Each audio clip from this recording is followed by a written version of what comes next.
Hello, everybody. Welcome to the Just Two Brothers podcast, where we will be sharing our journey so far and some of the simple tactics we've learned that have helped us become great leaders.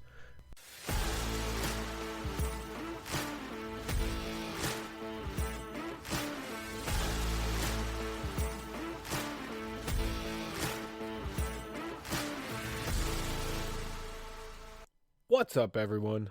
Ryan here with another episode for you. This week, we continue with another recap of sorts, or consider it a guide, if you will, a playbook. This playbook contains information on recognizing if you get in over your head and a few different ways to get you on the correct path. We have some clips for you from episodes 7, 14, and 17. We start out with a clip from episode 7, Sink or Swim, Navigating Leadership When You're In Over Your Head. We then move into episode 14, Master of the Clock, Time Management Strategies for Effective Leadership. We finish it off with episode 17, Initiative Revolution, Empowering Change Through Action. Hopefully, these steps can help you get out of a slump and back on track. In the first part, we ask and answer the question, what does being in over your head look like?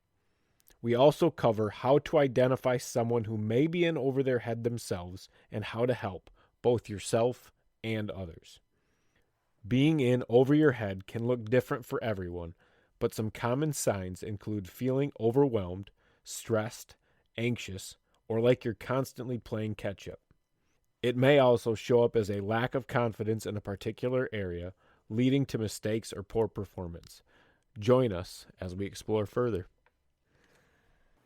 So have you ever had a leader who thought they were better than they were? Or have you ever had a leader who always maybe seemed flustered or out of sorts? More than likely they were in over their head. You can kind of pick up on somebody who may be in over their head, and I've been in over my head before. I don't know if you have.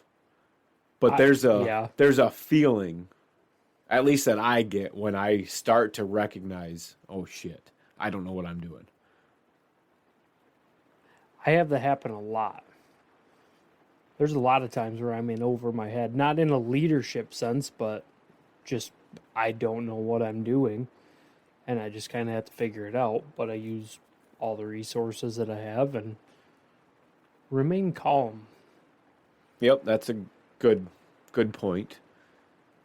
Ask for help. Yeah. Don't be scared. It's not weakness to ask for help. Right. It can sometimes be a sign of strength to ask for help. Yeah, absolutely. And it could be a learning opportunity for everybody involved. Right. Because if you ask somebody that should be able to help you or may be able to help you and they can't, then it's an opportunity for both of you to learn, or one of you to learn the solution when you work through it, and then you can share that knowledge with everybody. But you don't know what other people don't know or do know unless you ask for help. Right. In the actual act of doing something and not knowing what to do, it's a little bit different from being in a leadership role and not knowing what to do, because typically with leadership, it's more people-based. Right. So it's handling people or situations, or kind of managing time and schedules and stuff like that. And if somebody isn't skilled in different aspects, it can be stressful. Yeah. And so that stress has a feeling. I can feel that stress in the leadership sense. It's different. You probably just don't have that type of a feeling of, because when you're a leader, people are looking to you for the answer. Right. You're supposed to have the answer. And when you don't, what do you do? I will usually admit that I don't know the answer, but I'm going to find out the answer and find a solution as soon as possible. And I would say that is the correct response. That is exactly what I would do as well. I'm not sure what that answer is, but I will go get it for you and I'll be right back. Right. I've used that same tactic in leadership, in sales, in everything I've ever done. Because the last thing I want to do is be a bullshitter. Right. I want to be able to back up what I'm saying. People can see right through. I can see right through a bullshit. Some people can. You can bullshit some people. Yes. And look at the world today. We're being bullshitted every single day by people that aren't good at it. And so some people can be bullshitted, but then others can't be. And others go out of their way to try to trip you up and see how you handle it. Yeah. And if you handle it properly, that's a sale you're going to make, or that's a relationship you're going to gain or build, or whatever it might be. A team member is going to look at you more respectfully now because of how you handle the situation, if you handle it properly. Yeah. And again, you might be able to bullshit some of it, but then there's one or two people, if they catch you, it's game over. That will destroy your reputation. Oh, yeah, easily. Because, like I said, I can see what I know right away if somebody's telling me something. I can usually tell by if they over exaggerate something that it has nothing to do with it, or they over qualify themselves while they're explaining it. Usually I can call bullshit on whatever Stuttering they're saying. gives it away.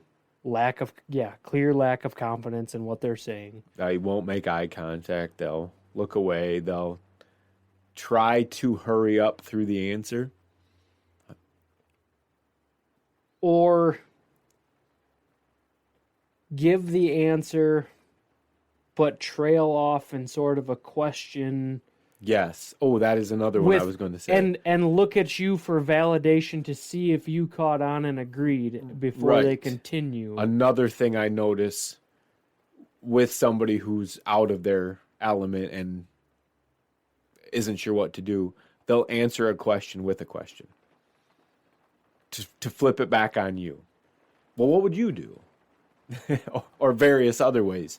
But because they're not sure what to do, they try to wash their hands of it completely. Yeah. How often might a "what would you do" just be a tactic just to get another opinion? What's your opinion on how to handle this? It's going to depend on your leader. And I would say for a leader to ask that type of a question and it be more of a trying to prompt that team member to respond and get them engaged, they have to know who they're dealing with. They need to understand the process. And so if a leader is doing that, they're going to be asking follow-up questions. It's not just going to be left alone with that. There will be more questioning to further prompt that team member to get them to engage like they want them to. Okay.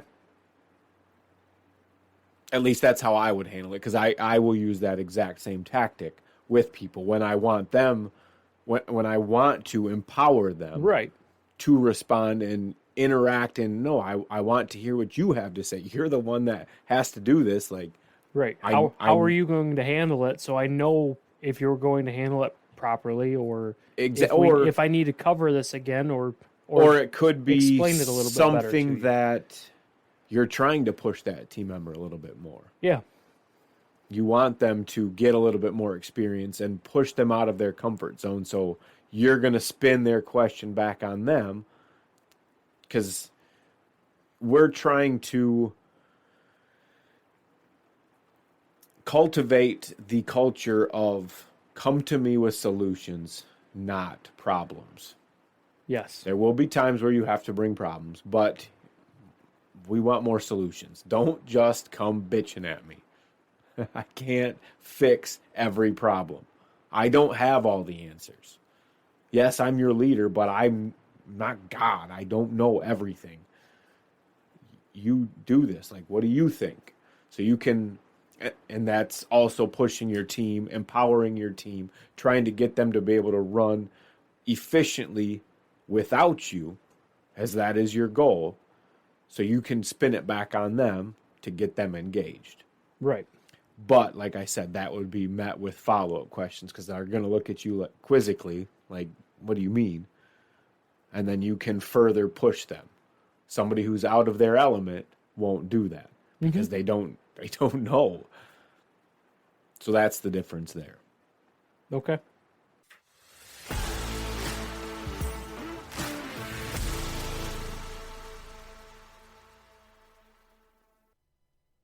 For the second clip, we talk about time management and its importance at work and at home.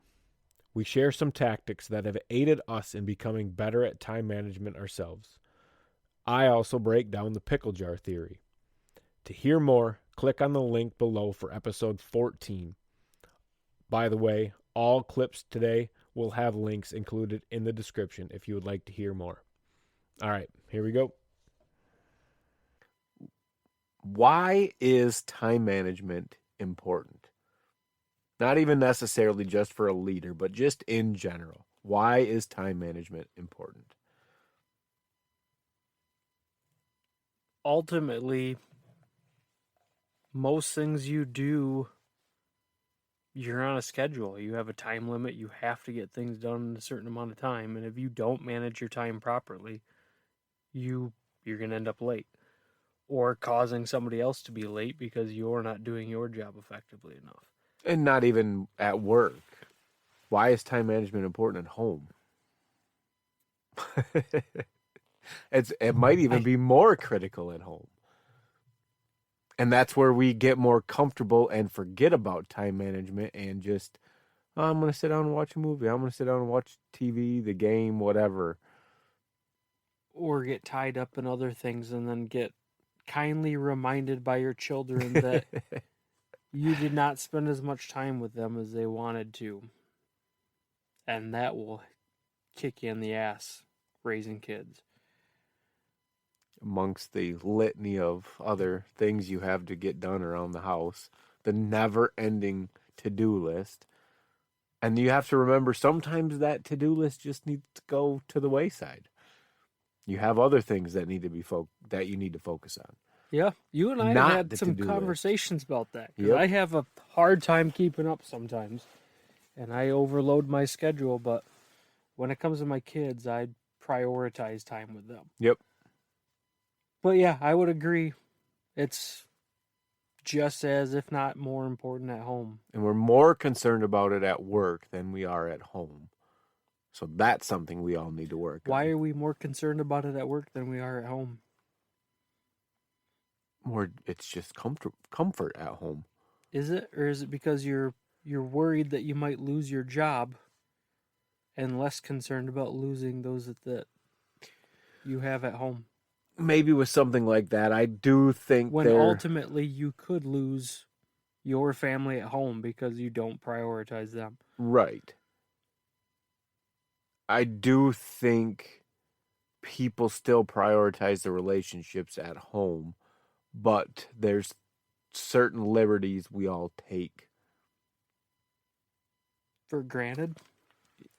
Yeah, certain things we just take for granted, yeah. Certain liberties we have once we get into those long-term relationships where we get comfortable with each other. And we kind of become lazy. A lot of us do. Complacent. Yep. Happy with the way life is. You get into a routine, and that's your day-to-day life, and you forget about everything else. And so if you don't take the time to sit down and reprioritize it or rebalance your... Yeah, remember what things are important to you and make sure you make time for all of that stuff as well as your chores. You still have hobbies and things that you yourself like to do. Mm-hmm. Maybe you and your significant other like to do. You need to make sure you're prioritizing all of that stuff and not just the easy things. Mm-hmm. Dinner, some entertainment, maybe some playtime with the kids. Well, no, there's more to everything than that. We can all be pushing ourselves. We all should be pushing ourselves in some direction other than just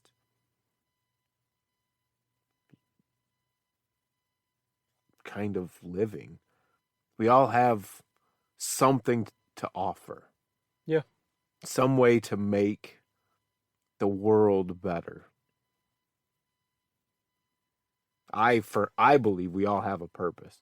We have to figure out what that is. I absolutely agree. And if we're lazy, that doesn't happen. We need to continue to push ourselves. Right.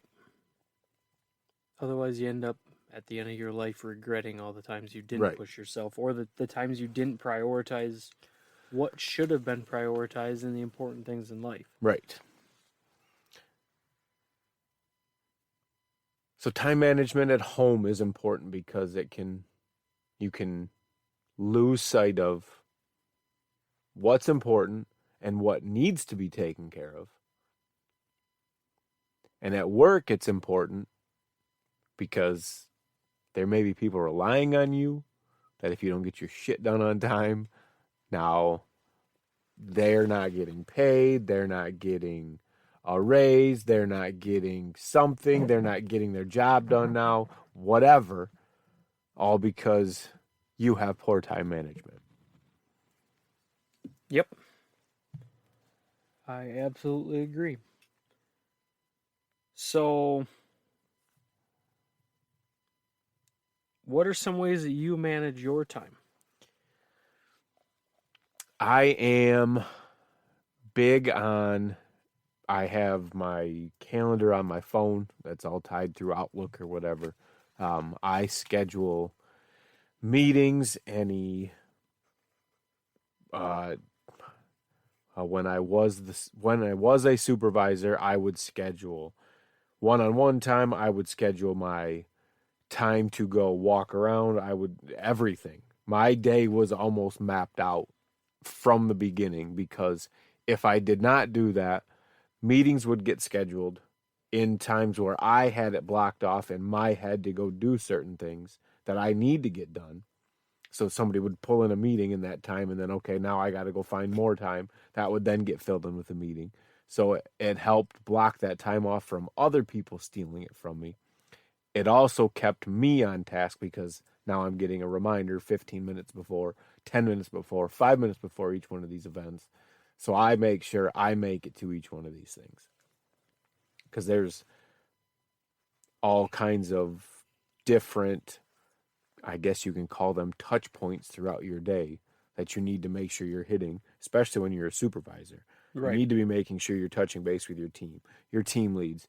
Go say hi to different members of your team. Go watch some equipment run for a little while. Go hit some meetings. Go talk to your boss. Go talk to other people. Like, you just have to be doing all of these things. And if you don't schedule them, time can get away from you. So I had to make sure I use my calendar. Another thing I do is write it down, make lists. I carry a notepad with me all the time. That one was learned. When I ran my business, I would forget all the time. Jumping from quoting a job to programming it out to cutting it on a CNC back to installing it, going to talk to a different customer, some other customer. Oh, and then we have a customer come into our showroom that I have to go sell a job to. And then I got to jump back in and program it. Like, I would forget all the time amongst all of that. So I had to start writing stuff down. That was the only way I would remember everything I needed to get done. Once I forgot it, didn't come back until my partner would say, "Hey, did you ever get that done?" Shit, nope, forgot. Now I got to go quick scramble and get it done. So lists became very important for me. So calendar and lists for me. What about you? You're nodding your head over there. Those Look are like the a two big bobblehead right ones. now. Oh Yes. yeah, because it's there. I mean, there's a lot of similarities. I have a calendar, and my kid time is on there because I have my kids 50-50. So every single day that I have my kids is on my calendar. That way, anything I get scheduled, anything with work scheduled, I can look at it. I know when I have my kids. I know when I have to leave work. I know if I can't go out of town. I can figure all that out. Meetings, same thing with that. If I have to go to visit customers and stuff, that all gets put on the calendar as well. Even dates, if I'm dating, I'll throw dates on the calendar, make sure I don't forget. Like, oh shit, I forgot I gotta go meet up with somebody That's tonight. not a good first impression. No, never worked out well for me. So yeah, I use my calendar a lot. And the lists in a notepad, that is, I just showed you before we even started talking. I have a notepad that's on my lap right now that I pulled out of my backpack, and it has all my notes and everything that I had to do in a list in that day. And I prioritize everything by what needs to be done first, and I go down the list. And that was something that, like you said, it's learned.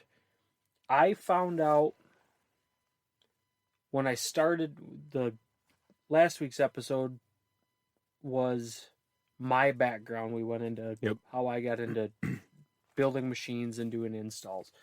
When I started doing installs, the co-owner of our company at the time was also the project manager, and now he's a close friend of mine. I ride motorcycles with him and everything. But when I started working there and I started doing the installs, he would come over and check on things. And the first thing he would ask is, what all needs to be done? Once I realized and I picked up that what all needs to be done, and I had to think off the top of my head and tell him, well, this needs to be done, oh, that needs to be done, that needs to be done.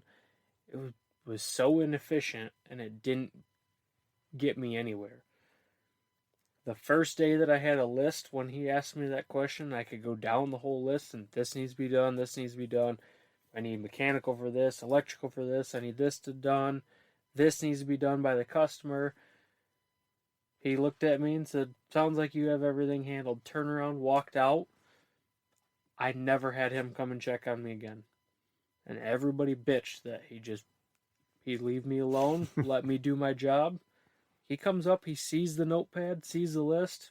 He let me do what I needed to do. No questions asked. If there were questions, I could go right down to the list and tell him exactly what needed to be done. Right.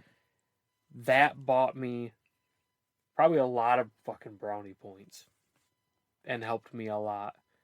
And then the more I started doing in the company, the more I got into programming and managing the whole job from building to electrical and everything. Every time I do a lap around our shop, I have 5 people stop and talk to me, ask me to check on status of orders or whatever. By the time I make the loop around and other people start talking to me, exactly I completely forgot everything that was just put in my head. So I write down every single thing, and by the time I get back up in my office, I can look at it, knock out whatever needs to be done if it takes priority over what I was already doing. If it doesn't, I get back on task with what I need to do, finish that up, go back to my list, and then reevaluate. And that has been the most effective and most efficient thing that I've ever changed that I've made. Doesn't it feel good to cross that shit off, yes. too? And every single day, if you start a new list, you remake that list. I mean, it looks like a shit ton of work, but put everything on there. Put everything on there. Yes. And break it down into little bits, because if you break it down into 3 pieces, just those little wins make it seem like it's going a lot more. If you got to do dishes, write it on there. Even if it only takes 5 minutes to cross that off, it starts giving you momentum. Right. And like we do with building, if we need to finish assembly, mount cylinders, plumb, wire, all of those are different pieces. I could put that in build machine. but you put them in different chunks. So now I just crossed off 5 things. Right. I feel better about it at the end of the day. It looks like there's more progress because, I mean, there was a lot of progress made. Right. But if you put it on paper and Yeah, you're not eating the whole elephant, exactly, as they say. and I mean, you can look at any little thing and say, that didn't take much to build. There's only a couple pieces of that, or I mean, like this mat in front of us. There's a lot that goes into that. Right. If you broke that down into every individual piece, you'd realize there's a hell of a lot more to that than it's just a mat. So that was a big thing for me for motivation, just staying able to stay on task and feel good about the work that I was doing on top of my time management was prioritizing and lists. Huge for me. Yeah, the list was the big one for me, and I need to be better about keeping a notepad on me at home. I still, to this day, I'm diligent about it at work, but I hit or miss at home. I have sticky notes, pads of sticky notes in my bedroom, by my computer. I have a notepad in my kitchen. I have a notepad in my garage, a notepad in my gym, sticky notes in my garage. I have shit to write things down everywhere I go. Yeah, that's probably a good idea. Now, downside of things everywhere I go, not all of those lists get consolidated. I was going to say, you probably go from spot to spot and go take out the trash and then find a new project and then go to... The nice thing is, though, is if I prioritize the lists in the area that they're in, I only go to that area, or I only work on that list when I have the time for that area. Right. If I have shit to do in my garage, I'm not going to go down the list just when I walk in the garage. Yeah. But if I have time to clean up and start doing stuff, I can actually do it. Right. So yeah, it's not a bad idea. It works. It works out. The list in the kitchen is, I mean, it's my grocery list, but I add so much shit to that. Things I need to remember to pick up from work or on the way home or something. As long as it's written down somewhere. And that's another thing. If you tell me something, chances are I'm going to forget it. But if I write it down, more than likely I don't even have to look at that notepad, but I'm going to remember it. Yeah. Just because I wrote it down. Yep. I learned that with note taking and everything through school, the Marine Corps, everything like that. I never had to study because once I write it down, it's stuck in my head. Right. So that's been a beneficial thing of the lists and everything too. Granted, once it's in my head, it's not prioritized very well. So I'm scatterbrained as hell, but... Yeah, there's certain things I can remember, but if I write it down, I generally remember much better. Yeah, lists are big for me. Scheduling more so at work, because otherwise, and not even so much now as before when I was supervisor. Man, my time would get sniped all the time, and yeah, half of them I wouldn't even remember. Oh, I had an hour-long meeting scheduled today. Yep, totally missed that. Because I'm off doing something with my team that I had previously scheduled and was supposed to be doing. So, but I don't have to worry about time so much at my new job. Something I recently started doing in the last week was I have a little timer on my desk now that I'll set, and I'll run it for half an hour. And when that half an hour timer goes off, I can get up and I'll take a break for 5 minutes, walk around, stretch my legs, just a reminder to get up and move. And then I sit back down and I hit the timer again, and I know I do not get up. I don't look at my phone. I do not get distracted while that timer is running. And I've heard a lot about the timer stuff, and you can get like almost attention focusing agents or whatever you want to call it, add-ons to your browser that can block everything. If you're on your computer, it can basically block the entire internet from being able to be accessed during a set amount of time, and then after that time's up, it'll pop back on for you. But that way, during that time, you can't just It's start it's a surfing focus the internet. time. Yeah. And I think it's very beneficial, especially now with how often people are on their phones. To set, sometimes you have to set time limits. Yeah. You have to limit yourself, and not everybody has control of doing that right off the bat. Our attention spans are ridiculous. Yes. Yep. So bad. What were we talking about? That's something shiny. Yeah. What were we saying? Get back on track. If we had a list. Dang it. If we had something to go off Should have had a schedule for this. You were telling me before we sat down and talked about a pickle jar theory. Yeah. You want to cover that? Yeah, so you've heard of the pickle jar theory, Yes, right? I have. You mentioned you've heard it in a couple different contexts. Yep. But in this context, you essentially you fill a big pickle jar with rocks, pebbles, and finally sand. The rocks represent your big important tasks that you need to get done. The pebbles represent the urgent tasks that pop up that need to be taken care of. The sand, that represents all the distractions you have to wade through on a daily basis. Then you finish filling it with water. The water represents your family and personal time. This all represents the amount of time that you have in your day. The order is critical. If you were to go into the opposite order, once you started putting the rocks and the pebbles in, the jar would overflow. Think of your time in this same way. Be careful in choosing what tasks you work on and what important tasks must get done. Don't let your day fill up with too many things that don't move you towards your goal. If you do, more often than not, your day's going to be full of bullshit and you're not going to be moving in the right direction. So that's what the pickle jar theory is.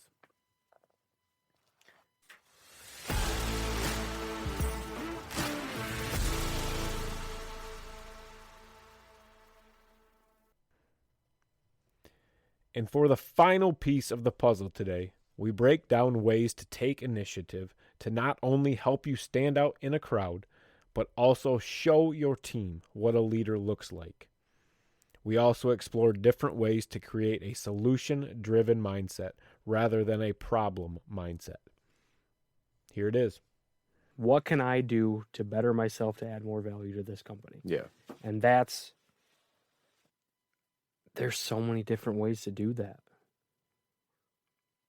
But yeah, ask the question if you don't know how to. So what are they? What are some of those ways? That's what I'm hinting at right here too is, seeking more responsibility. Yes, there's tons of ways to look for or take initiative. So what are some of those ways? Seeking more responsibility, asking for more difficult work or more difficult jobs. I guess the way I'm looking at it from there's so many ways is just it's little things that like you can just make a little improvement here. I've gone to my bosses and asked them what things they do that I can help with. And that helped me start learning their role. Just little by little. Yeah, you chip away at. Or they walk by doing something, and what are you doing? Asking them questions like that. That's taking initiative. Yeah. Asking questions. I've said before, I love to ask why. I like to understand things. Yeah, for the sake of understanding, I guess you're absolutely right. That is, you're taking initiative in a way. That's kind of a subtle way of taking initiative. Yeah. Somebody's going to notice, like, hey, he actually wants to understand. Exactly. And he wants to know. Exactly. And that's going to, that helps me problem solve later and understand how to schedule better and how to make improvements, cycle time improvements or whatever later on because I understand the process going into it that much better. Right. The more questions I ask, the better I can understand every part of it to help me take more initiative later. Because then I can go out of my way to look for those kinds of things. Right. How can I increase this machine runtime? How can I make more parts? How can we do this or X, Y, or Z? So that's one way I like to take initiative. Yeah, working cross-training. I like to ask if I can go work in other areas. Can I go do this? Can I go do that? I'd like to learn how to do that. Yeah, and we have people in our shop that have gone from manual mills and CNC or to CNCs because hey, I want to learn how to do that job. Yep. And they've shown that they want to take initiative. Yep. And that's when that's when opportunities get handed to you, is when Right. people know that you want it, you're hungry for it. Right. You can look for somebody to be doing something and need a help. Maybe they're trying to lift something and can't do it. You can take initiative and walk over and say, "Can I help you with that?" Right. That's taking initiative. The thought I had earlier in our last conversation was, so when you take ownership of your mistakes and you present that, hey, I messed up, here's what happened, here's how I'm going to prevent that from happening again, you're also taking initiative. Correct. By having a plan at the forefront and saying, here's how we're going to mitigate this from happening again. Right. That, I think, is a huge part of taking initiative, is recognize there is a problem and then present a solution or multiple possible solutions for that problem. Not just always bitching about something. Exactly. Your solution could be half-ass, and it might not even be the solution that resolves anything. But that even works. The fact that you had an idea sparks enough of a conversation that somebody else might say, "Well, that's dumb, but what if we did this?" Exactly. Yes. You started that conversation. You took the initiative to say, here's a problem. I want to resolve it. Here's how I propose that we resolve it. That proposal can get scrapped, but it started the conversation, and now you have whoever you presented that to is now a sounding board for that idea. Right. Now it's going to get bounced back and forth. You have a discussion over your idea, your solution, and either you take it, you run with it, and you try to fix it, or you come up with a new solution as to how we resolve this. But yeah, coming up to somebody and bitching about a problem never got you anywhere. And then bitching about another problem, and then bitching about another one, and then another one, and then another one, and then another one. And then eventually you're the boy who cried wolf and nobody cares to listen to you anymore.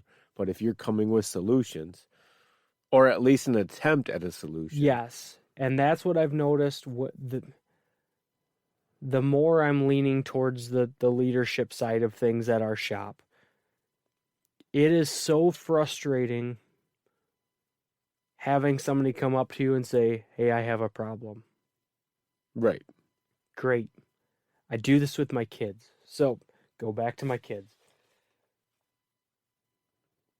My kids will come and tell me, Dad, I'm hungry. Okay, great.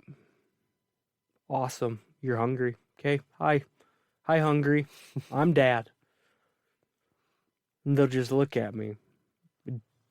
Don't tell me you're hungry. I care that you're hungry, but I don't care that you're hungry. You can be hungry all day long. It could be hungry from boredom. But if you need something, tell me. If you have a problem, tell me how I can help you solve your problem. Right. It might not be the best solution, but at least I have something to go off of. Don't tell me you're thirsty. You could be thirsty, but what are you thirsty for? Do you need a drink? Can you give me a glass of water? Do you need a drink? Can I have a snack? Exactly. Right. Can I have something? I cannot read your mind. I refuse to try to. If you have a Hey, Dad, I'm bored. great, be bored.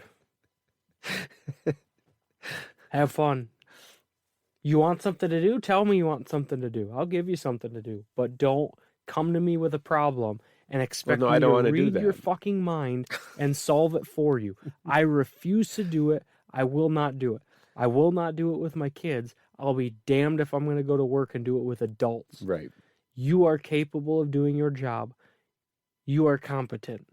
Whether you think you know how to do your job or not, yep, you're going to come up to problems that you have a hard time resolving. Have a solution. Have something in your back pocket. Or Say, ask for help. yeah, but I have this problem. I don't know what to do. yes, Will you please help me? yes, I don't know where to go from here. I've tried to figure it out and I cannot figure it out. Right. Exhaust. Don't exhaust. Don't waste a bunch of time trying to figure something out without asking for help. Same exact thing as Yeah. when you make a mistake. If you're struggling with something, ask for help. But if you can come up with a solution, it's just going to benefit you. At least something to talk about. And that's where that was one of the biggest things I've noticed on taking initiative is that right there. Take the initiative to have something to present. Whether it's bullshit or not, at least you have some sort of solution. You have some sort of an idea of how to fix this. Yes, tying that back into owning your mistakes. 100%. Yeah. But that's Or not just even in general. mistakes. Yeah. Just in general. If you have an issue, try to have a solution. Exactly. Or at least ask for help. And it doesn't even have to be an issue. It could just be, hey, I think this process could be better. I think we can make an improvement here. Here's how I think we could do this. And it might be bullshit, but at least you have something. And at least you recognize that there's a problem because somebody might not have even seen that. Everybody has their own tasks, their own jobs, their own minds and everything. And at some point, some people have put blinders on. And they're only going to see what's directly in front of them. They don't take a look at the big picture. Right. And if you can just stop and take a look around at everything, you're going to see I can guarantee you there are hundreds of ways that you can take initiative, make small improvements in your work area or just around you in general at the workplace that can improve everything at work. Right. But you got to be looking for those opportunities. Yep. I've taken past learning experiences, past knowledge, and processes or different ways to improve things and helped implement that at new places. Right. I have experience. Gone out of my way this works. I've seen this before. Can we try it? Right. I've seen That's taking initiative. Not issue, but I've seen this sort of practice in the past. And it's helped do this, that, or the other thing, and Right. I'd like to try it. Can we try it? Yeah. Yeah. So that's another way to take initiative.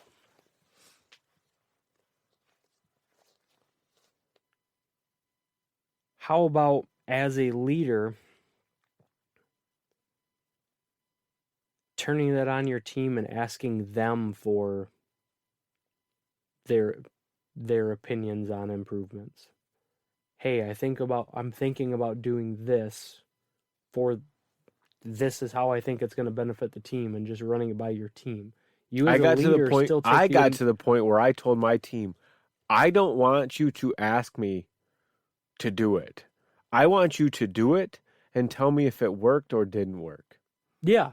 But what I'm saying is, you as a leader, if you decide, hey, I think we're going to change this part of what we're doing, that's still taking initiative and presenting it to your team, to those employed underneath you.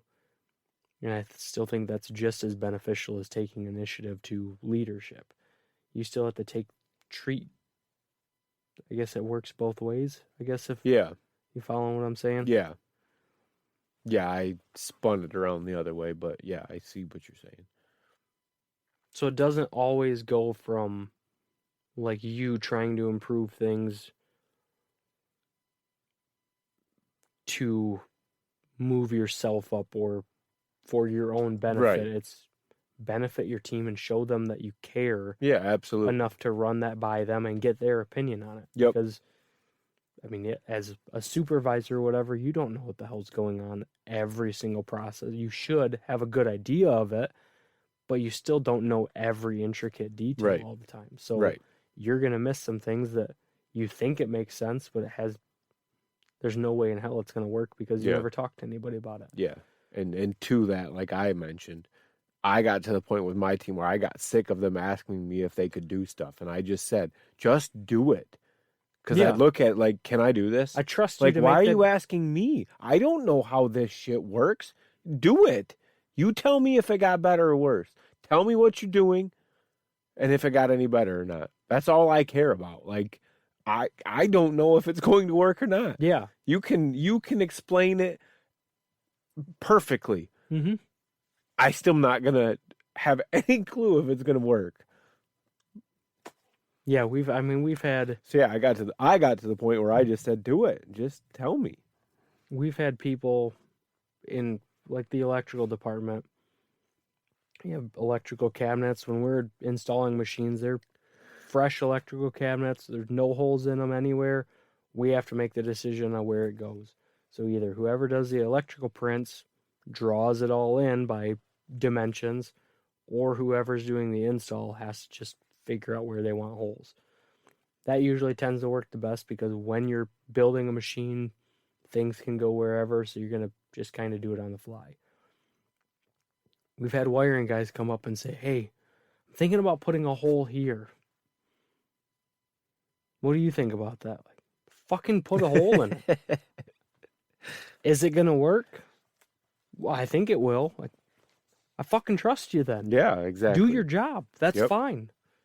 Don't ask for permission on that shit. Just do your job. Yep. If you screw up, tell me that you screwed up. We'll figure it out. We'll put a hole plug in it. That's what you think you need. And we'll move on then from do it. You know better than I do. Exactly. You are doing this job because I trust you to do the job. If you needed to ask me how to do your job and for permission on everything to do your job, I should be doing your job anyways. Right. There's no point in you being employed here. Right. So make the decision and own it if you fuck up. But don't sit here and ask for permission about it.